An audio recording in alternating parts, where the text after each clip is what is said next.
All rise. The Court of Appeals Division 1 is now in session.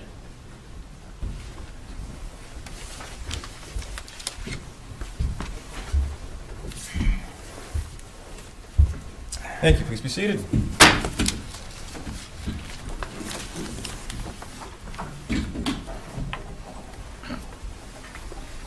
This is the time set for oral argument in 1 CA CR 160551, State of Arizona versus Martin. Counsel, each side is allotted 20 minutes for argument. Appellant may reserve a portion of that time for rebuttal. If you wish to do so, counsel, you'll need to keep track of the time using the podium clock. Out of respect for counsel and the court, I ask that those in attendance please make sure your cell phones are off or on vibrate during the argument. Counsel, we have read the briefs. We've conferenced this case this afternoon. We encourage you to keep that in mind as you present your oral argument. These proceedings are being recorded, so please, before you begin your argument, state your name and who you represent. These arguments will be posted to YouTube. With that, we will start with you, Ms. Evans. You may proceed when you're ready. Thank you, Your Honor. May it please the Court. My name is Jill Evans, and I represent Philip Martin.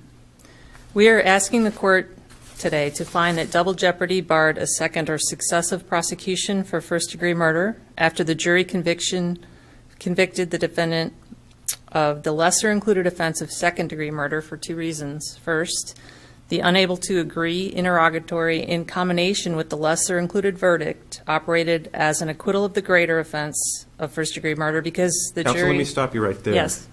I have the modified LeBlanc instruction that was given in the first trial, and it reads, the crime of first-degree murder includes the less serious crime of second-degree murder. You may find the defendant guilty of the less serious crime if you all agree that the state has failed to prove the defendant guilty of the more serious crime beyond a reasonable doubt, or if after reasonable efforts you are unable to agree unanimously on the more serious crime.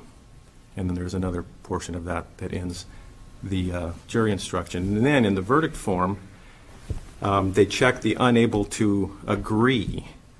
Doesn't all that add up to a hung jury as to the greater offense? No, it does not, because it does not qualify as a manifest necessity hung jury for several reasons. One is that there was not a finding or involvement by the trial court discharging the jury as in a situation of mistrial. What authority do you have that that's necessary? The cases that refer to that are Gusler and Arizona v. Washington, which discuss the importance of the trial court involvement in making that decision, because the trial court is charged with balancing both the state's right to a full and fair adjudication of their case with the defendant's right to a jury verdict by a particular jury. Okay, so I'm kind of confused. The jury got the instruction as it's being read. So are you saying that once in the jury room and they decide, we can't agree, they need to stop what they're doing and say, hey, Your Honor, we can't agree, what do we do now, even though the instruction tells them what to do? Well, that is the LeBlanc instruction that accounts for the jury being able to use reasonable efforts to come to the conclusion that they are unable to agree and then on their own go down to this lesser included offense. And it's inherent in the instruction and the setup of that instruction that the state will never have an opportunity to prove that there was a manifest injustice there or a pure deadlock on the greater, because it's inherent in the instruction that it allows the jury to go on their own down to the lesser when they're unable to agree. The final verdict then is entered of guilty or not guilty based on the lesser, not on the unable to agree interrogatory. So, well, I would be surprised if that's clearly what the Supreme Court meant in LeBlanc. I'm surprised at that. That really wasn't an issue. Well, I think, no, but I think that by their language, they did intend for that because they expressly said that their purpose was to reduce mistrials based on hung juries and to allow for compromise verdicts. And although not encouraging compromise verdicts, acknowledging that compromise verdicts are lawful verdicts and that they're part of the possibility of the LeBlanc instruction, and basically that all of the purposes of satisfying both the state's and the defendant's rights are covered by allowing the jury to first consider the greater, and then after full and careful consideration of the greater, after reasonable efforts at deliberation, then on their own proceeding down to the lesser. And so the final verdict is really just the lesser included, not the interrogatory on unable to agree, because a final verdict is defined as Rule 23 and Gusler set forth as either a verdict of guilty or not guilty. So the unable to agree is part of the verdict, but it's not the final verdict. The final verdict is for the lesser included. Well, yeah, I mean, I think that's axiomatic. Okay. It was the final verdict until your client took the appeal, the first appeal, and this court overturned it, and then we went back to square one. The original indictment was handed down again, and then he stood trial for the original charges of first-degree murder. Let's take the lesser included out of the picture, and let me give you a hypothetical. If we remove the lesser included, and this was a straight-up first-degree murder case, and the jury was instructed, if you are unable to unanimously find on the crime of first-degree murder, you find him not guilty, and then it was reversed on appeal.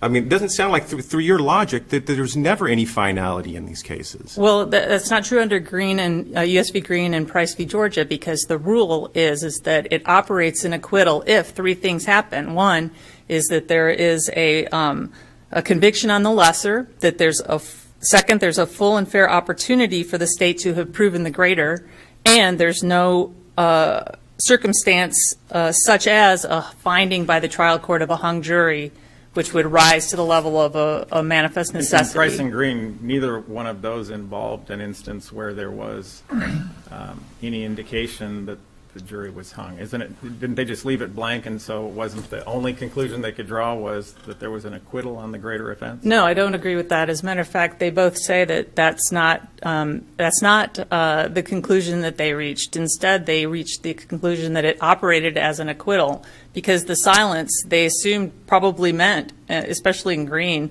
that they were unable to agree when they looked at the whole thing. And that's similar to Lemke v. Reyes, where they also, the court also there looks at the whole situation, and because there's a hung on one of the counts, they assume that there was a hung on the underlying greater, and yet even with a hung on the greater, a conviction of the lesser operates as an acquittal of the greater. The language in Green and Price talk about they assume there's a hung jury as opposed to they assume there's an acquittal on the...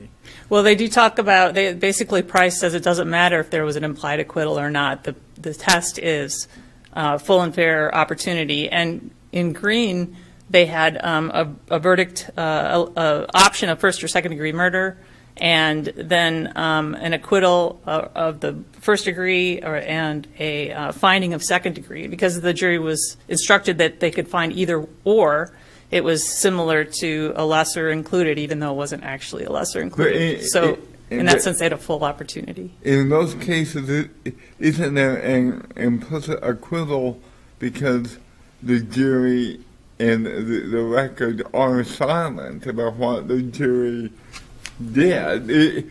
In those cases, it could very well be that they couldn't agree. It could very well be also that they agreed that the defendant wasn't guilty of the greater, and that's why they moved to the lesser.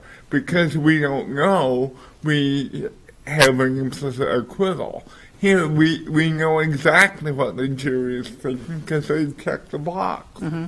It sounds like it should matter, but if you think about it, all that does is prove that there was not a unanimous acquittal. It doesn't change what the holdings were in those cases, because they basically said silence could mean that they were unable to agree or that they acquitted. And regardless, and Price says it doesn't matter, that distinction doesn't matter. Well, and I'll pose Judge Bean's hypothetical to you again. If this was a straight first-degree murder and the jury couldn't agree, when would the state not have the opportunity to retry that case? When would you mean, is under the LeBlanc instruction, would the state ever have an opportunity, or, No, I'm sorry, I'm not sure. If this were a straight first-degree Which it is. murder case, the jury says we can't agree. Seems like under normal circumstances, the court would declare a hung jury and Yes. we start over again. Yes, but that's not a situation where there's a finding of a lesser included. If there was an acquittal on the lesser included, certainly there would be a requirement for a mistrial and a retrial on the manifest necessity. But where you have the If there's an conviction acquittal of on the the second lesser- degree, excuse me? If there's an acquittal on the lesser, wouldn't that just end the case? Yeah, well, the acquittal on the lesser, true, that would, and the be an implied acquittal on the greater, yes, that's true. But if there's a hung on the lesser and a hung on the greater, then there's a retrial. And if you only tried on the greater and they hang, Then you retry the greater. yes. Right. But that's not what happened here. This case was a case where the state was, or the jury was instructed that they, on reasonable efforts, could compromise to a second degree, and they did, or they found second degree. Either way, it's a lawful verdict in Arizona, and jeopardy attaches because there's no discharge of the jury by the trial court and a mistrial declared. And that's important. If you look at State v. Gusler, it talks a lot about the reasons why the trial court's involvement is so important.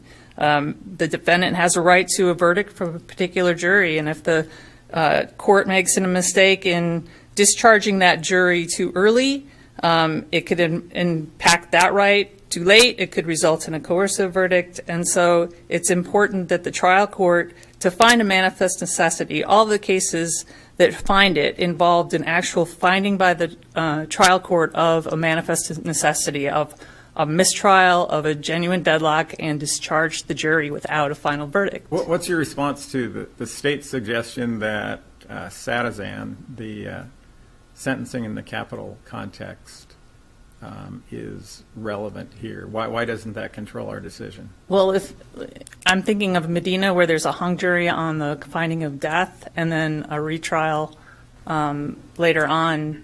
Well, in Satizan, where there's the jury can't reach a verdict and a life sentence is imposed by operation of law. So the lesser punishment is imposed. I don't know. And then the United States Supreme Court has said that that's not a bar to retrying capital murder if the conviction sentence are set aside. So if the conviction is set aside after a hung jury finding on death, is that, or? Well, there was an actual life sentence that was imposed. Okay. Which is Yeah. much like impose a conviction on the lesser included offense. Yeah, I didn't see that case in the briefs, and I just don't have an answer to that. Thank you.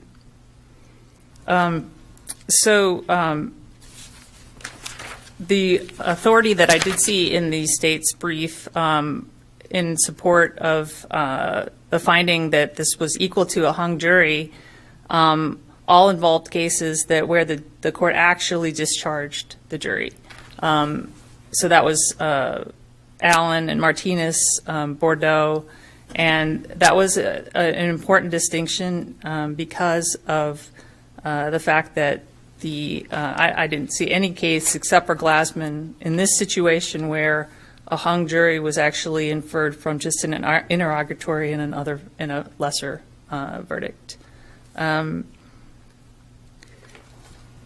you find any case anywhere in the country where there's And I don't know how many states have a similar procedure About to 13. ours. Where, pardon me? About 13, I believe, yes. But where they and where they have a box to check that says unable to agree, are there any cases where that's been held to constitute an acquittal and a double jeopardy bar? I did not see any that had that particular situation, exact situation. So the cases, in your view, that are most relevant to our analysis, you mentioned Green and Price. Those are the. And then in Arizona, Lemke v.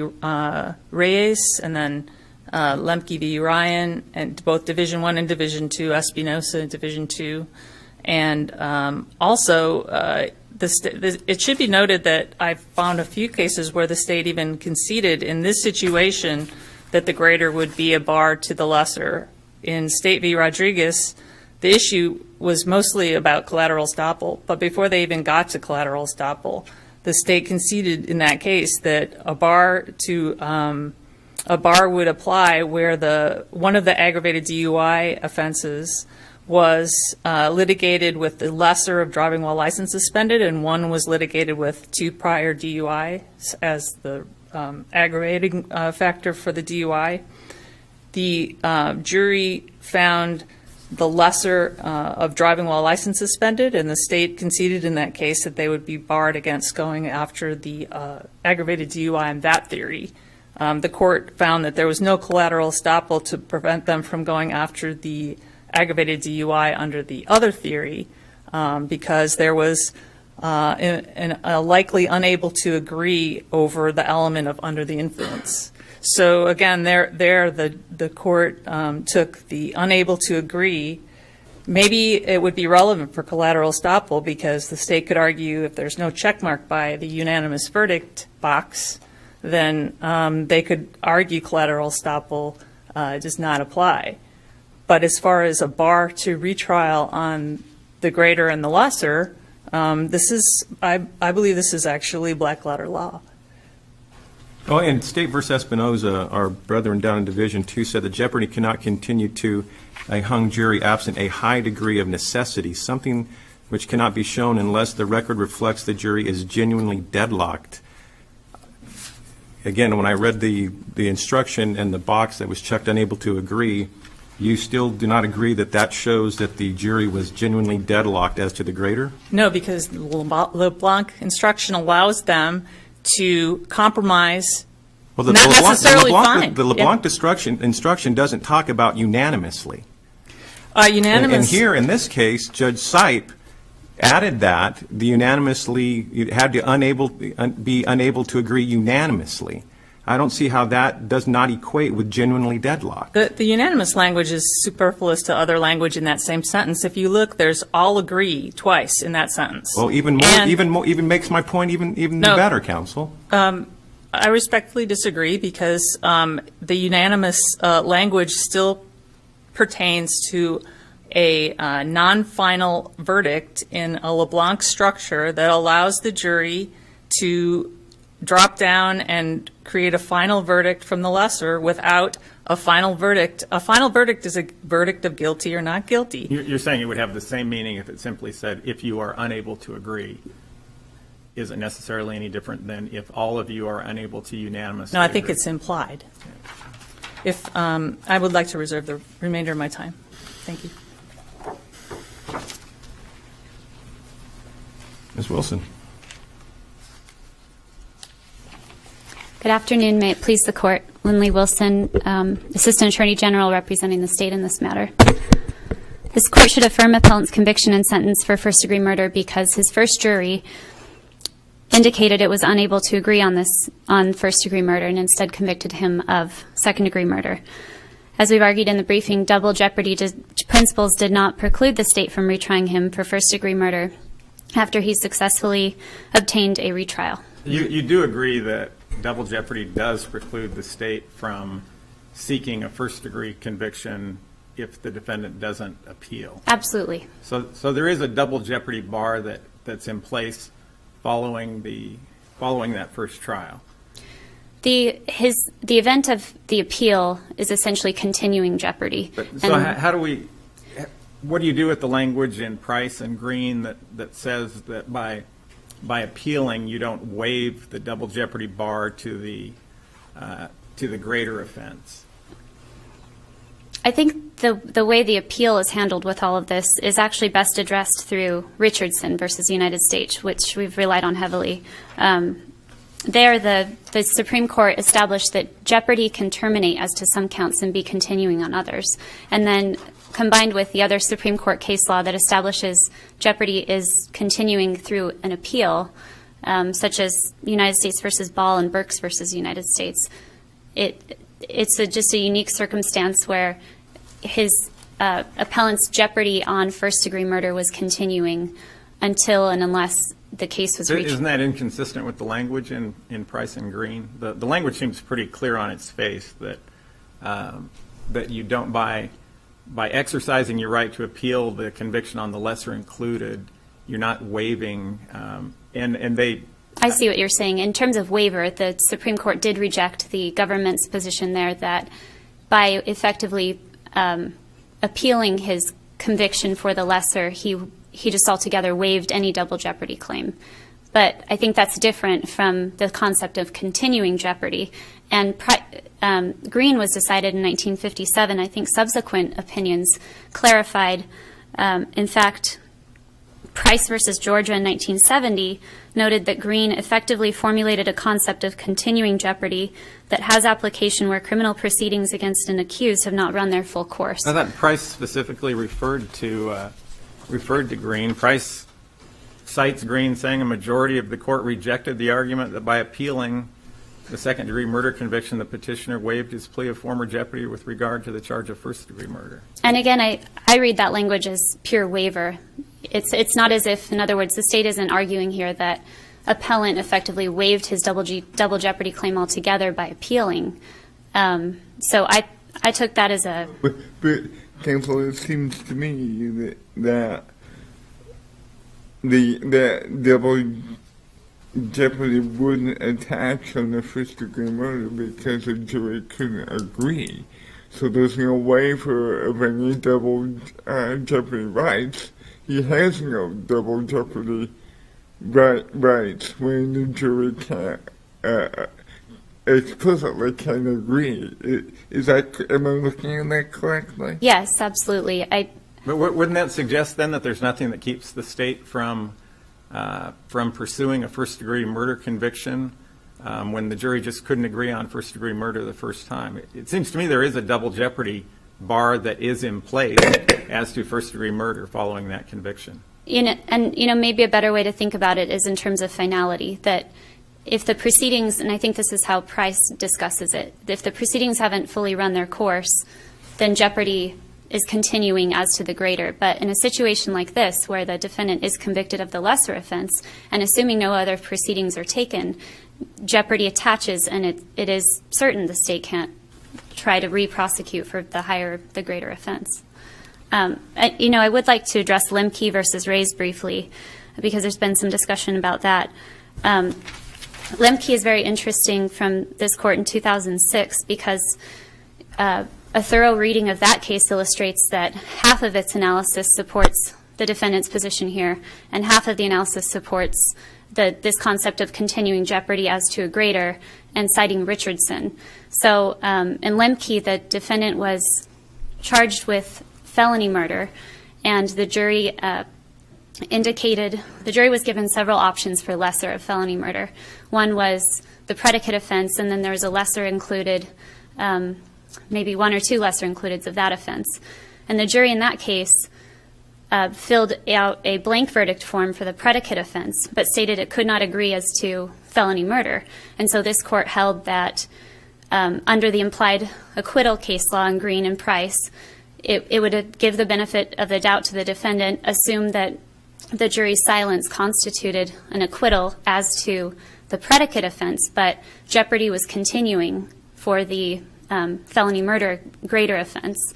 And then that was subsequently upheld in the Ninth Circuit in 2013 as a proper application of Green and Price. And then I believe the Ninth Circuit concluded that there was no clearly established law regarding the concept of or that Richardson, in other words, doesn't squarely address this situation because it didn't involve graders and lessers, but it was nonetheless, correct and upheld in the Ninth Circuit. So Lemke is very interesting in that it involves both analyses, and when you also read Lemke from this court, I think it is in tension with Espinoza because effectively Espinoza requires a manifest necessity framework where it's simply not applicable here. Hey, I was thinking about that during counsel's argument. If the court has to find the manifest necessity for withdrawal can be ordered, there's no opportunity for that, given Precisely. the way the instruction works. And it really doesn't make sense in this situation because of the way the rules of criminal procedure are drafted and because of the realities and the way that a situation like this occurs. If we look at Rule 22.5, governing discharge of a jury, it specifically provides that a jury can be discharged in three separate circumstances. When a verdict is recorded, it appears there's no reasonable probability that a jury will reach a verdict, or a necessity exists. So those are three separate reasons to discharge a jury. And I think the problem with Espinoza is that it assumes that even though the jury is discharged because it has reached a conviction on a lesser offense, the trial court must somehow also make a finding of manifest necessity, and those are separate things. So by checking the box unable to agree, or they, does that satisfy the second item? Can you repeat that? Sure. I think the state's position with regard to manifest necessity is that if it's required under a case, under Espinoza, and which in turn I believe relies on Bratzel, the Ninth Circuit case that the Washington Supreme Court case criticizes, but even assuming that manifest necessity is required, that is automatically established when you have a hung jury like this. Arizona versus Washington recognizes that a failure to agree is a manifest necessity to permits a trial judge to find that the jury is unable to reach resolution. But are we now just basing it on the fact that they've checked a box that says we're unable to agree? You agree that without that box, there's an implied acquittal, right? I would actually, these cases are going to be so case-specific and factual that if you, frankly, we would agree with the Glassman analysis where that involved a blank verdict form. Right. And it takes into account. So Glassman account. goes beyond what we've done so far in Arizona. Sure. It seems, I think I'm it's hard-pressed to unsettled. get there under Price and Green where there's, there isn't this box to check and they found an implied acquittal.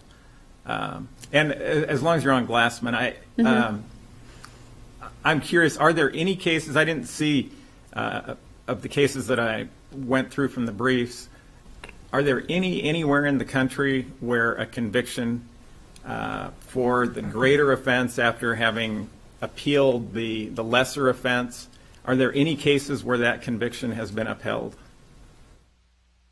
I know you've cited the brief cites a California case and a New Mexico case that suggests that there's not a double jeopardy bar, but in both California they said, but you can't do it based on a California statute. New Right. Mexico said, under our Constitution, you can't do it. And I'm curious if there's, would we be the first court in the entire country to ever say that it's okay to convict and actually uphold a conviction under this set of circumstances?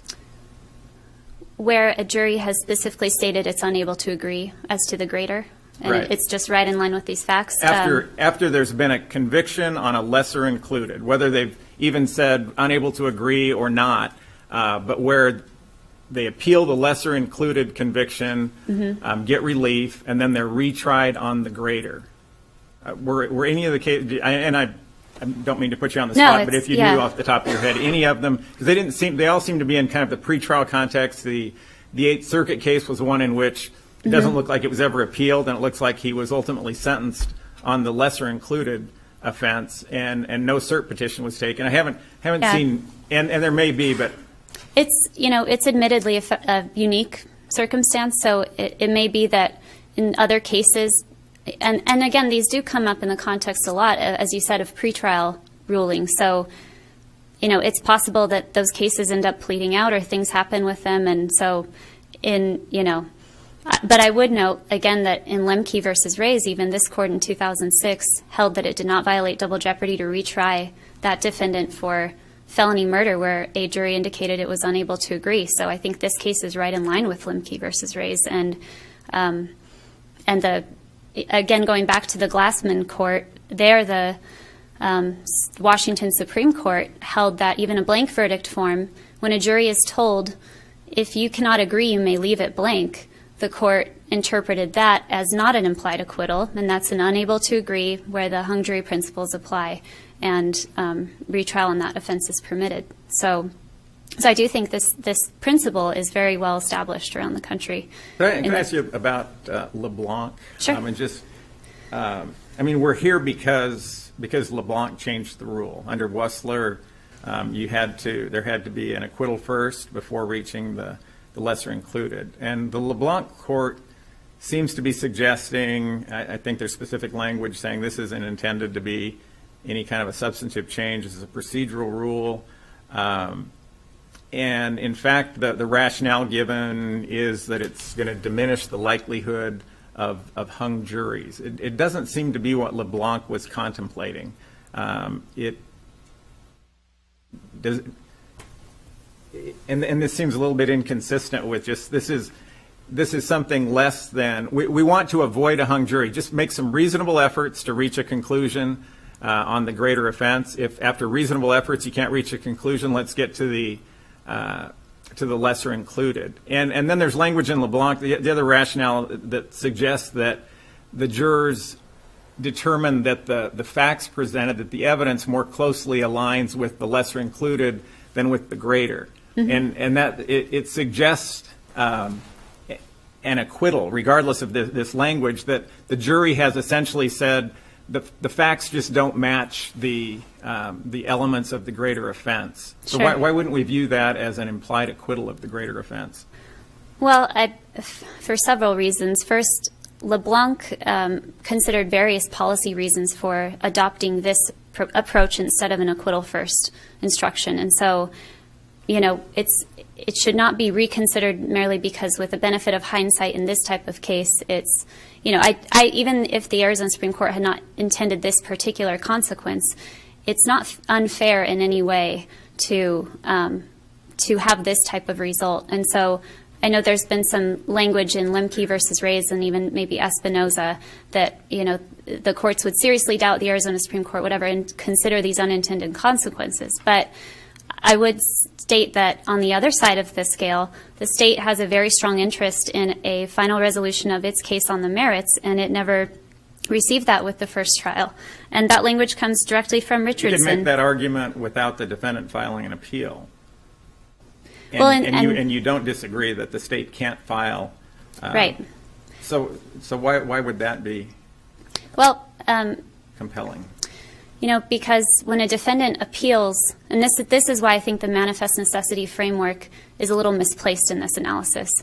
Arizona versus Washington and that line of case law requires a manifest necessity because you're taking away from the defendant his valued right to have his trial completed by that particular tribunal. So if you're going to take the case away, and even our cases say this over and over again, there have to be very good reasons for doing that. And that's why in those situations you require a genuine deadlock, and you have to do these additional things and additional instructions from the trial court to make sure that it is a genuine deadlock. Does that suggest that under LeBlanc maybe we have something less than a genuine deadlock?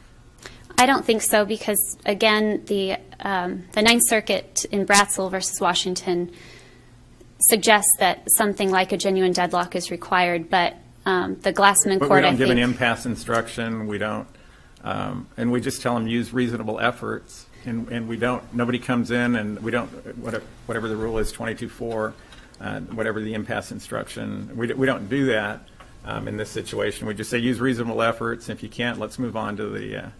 Well, I mean, certainly that's paraphrasing because it's pretty lengthy, and it first says if you unanimously find or cannot agree as to, there is some pretty strong language that it's almost it's not just that the jury will try as hard as they can for 5 minutes and then move to the lesser. Your point there would be, you would be taking the position that even without this box that says unable to agree, in your view, just that language is enough, and even if the jury doesn't check the box unable to agree, if they weren't given the opportunity to have that box, it wouldn't necessarily be an implied acquittal.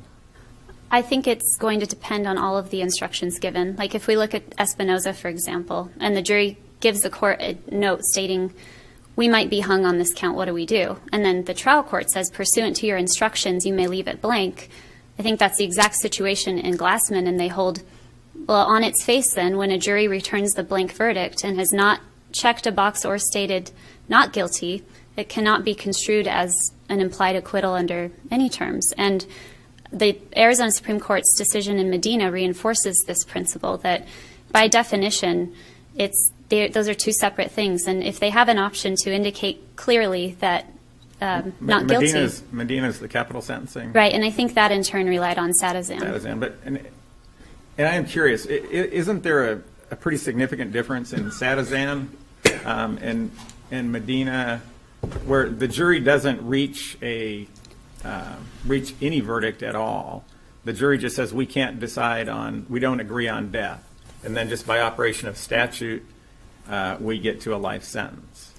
I believe by operation of the statute in Medina, if a jury indicates it's unable to agree, the trial court may declare, or is required to declare mistrial, and it goes to another sentencing jury. So it's very similar to this situation. Right, but then if a life sentence, and I guess in Satizan, that was the scenario where the jury was unable to agree in Pennsylvania by operation of statute. Maybe they don't go back for, I don't remember what the procedure is there, but right.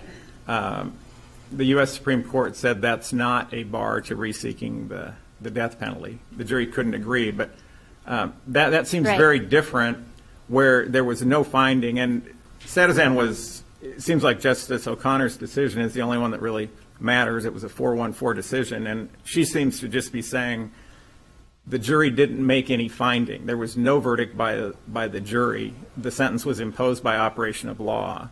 And so that seems very different than what we have here, where the jury actually made a finding on a lesser included offense. So to be quite candid, I haven't reread Satizan recently, but I think Satizan here completely supports your position if you're going with the majority, or at least the first four, where they're treating it as an element of the offense. But Justice O'Connor says the only reason I'm doing this is based on the previous case law, and it's simply because the jury didn't reach a verdict. I'm probably paraphrasing it incorrectly, but. Well, and I maybe again would argue that to the extent, or emphasize that here we have a jury stating on the record its formal disagreement about first-degree murder. So it never reached that question, and this goes back to something the United States Supreme Court said in Sylvester versus United States. It observes the difference between mere silence of the jury and disagreement formally entered on the record, and that's not only did isn't that really what it comes down to here, is whether the jury or the record is silent? And as I read this case, the jury wasn't silent. Yes, absolutely. But your position is even if the jury was silent, you would still be taking that position? If the jury was silent on the verdict form, had just received the LeBlanc instruction, that's certainly a closer case. But I think if the facts are more like Espinoza, where the jury indicates, obviously that's not a final that's not any sort of, a jury note isn't final and it's not really a verdict. But if a jury is indicating to the trial court after deliberating for some time, we are unable to agree, how do we phrase that on the verdict form? And the trial court says, pursuant to your instructions, you may leave it blank. That is why Espinoza is wrongly decided. Okay, so you're saying it's wrongly decided. But it's certainly distinguishable in its facts. In that instance, the jury isn't silent. If you have a truly silent jury where they just find the lesser included, we don't know whether they couldn't agree on the first, or if they just decided we're going to the lesser. And then in that circumstance, we would err on the side of finding a double jeopardy bar. I think that is sort of this idea that you err on the side of the defendant is sort of the Espinoza approach from this court, or Division II in 2013. But certainly the Washington Supreme Court would disagree because it had very analogous facts. So, but we don't have to grapple. I don't think so. With that, I think this case is just easily distinguishable on its facts because What you have to grapple with a little bit is, assuming we're going with Espinoza, is there that much of a difference between checking a box that says unable to agree than in assuming that the jurors and being instructed as they were to use your reasonable efforts to reach an agreement, and if you can't go to the second one, it seems pretty logical that we can assume that they were unable to agree. And that box, it seems an odd basis for to